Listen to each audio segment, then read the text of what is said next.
Gup, kita beralih ke masa 3 tahun menjelang. Ya, 1 Oktober ya, Mbak. 1 Oktober. Ya. Gimana rasanya jadi kepala daerah pada era pandemi? Saya ini alhamdulillah, Mbak, bersyukur. Jadi gubernur, pernah menjadi bupati. Ya. Ini pengalaman dan guru bagi saya untuk dapat memperluas lahan pengabdian pada saat bupati itu. Ya. Ini sekarang saya sudah menghadapi lahan pengabdian yang setingkat provinsi. Ada 3 target, Mbak. Kedekatan Herman Deru dengan masyarakat yang dipimpinnya. Tanyanya ke mereka, ke masyarakat. Dekat nggak sih dengan Pak Gubernur? Pak Gubernurnya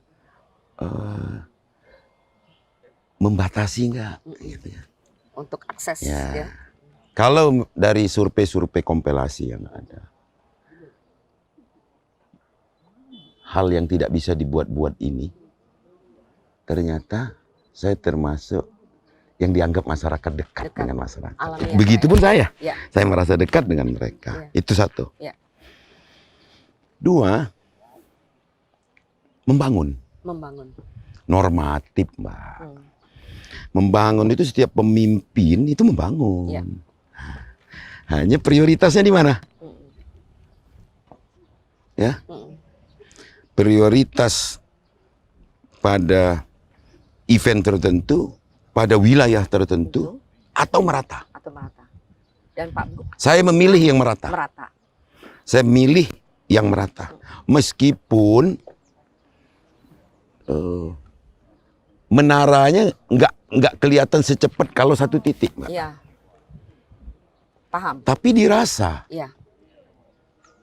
konektivitas antar kecamatan, antar kabupaten. Sekarang ini sudah terasa dan ini pengakuannya tanya dengan masyarakat juga. Ya. Tapi yang saya rasakan dari jelajah provinsi yang saya sering datangi, baik roda 2, roda 4, maupun melalui penerbangan, saya lihat ada kemajuan pembangunan yang sangat dominan di infrastruktur, khususnya jalan. Ya. Jadi ketika saya canangkan kita concern di infrastruktur, ternyata bupati wali kota ikut. Karena dia tidak mau terbebani dipertanyakan rakyatnya kan. Ya. Oh ini dibangun, ini dibangun.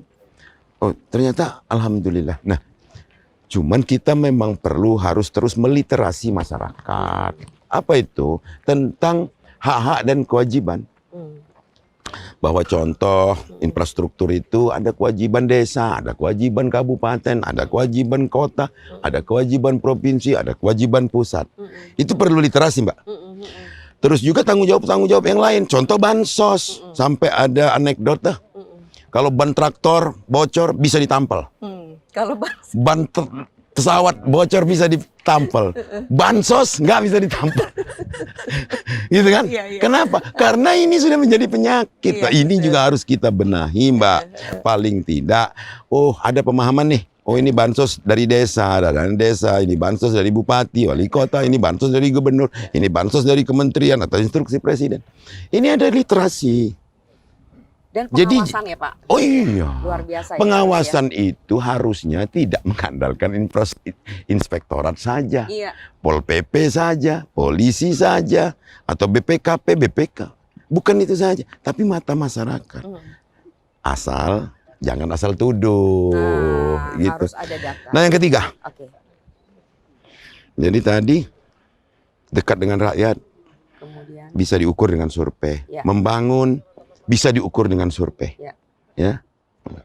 Tingkat kepuasan. Ya. Yang ketiga, ini harus ada sosok yang membanggakan.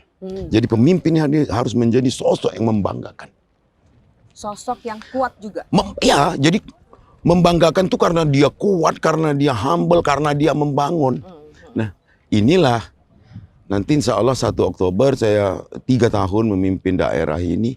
Ini akan kita perkuat pada sektor yang memang diinginkan masyarakat. ini sudah ada nih. Ya. Tinggal kita laksanakan saja, tapi nggak saya buka sama Mbak Weni.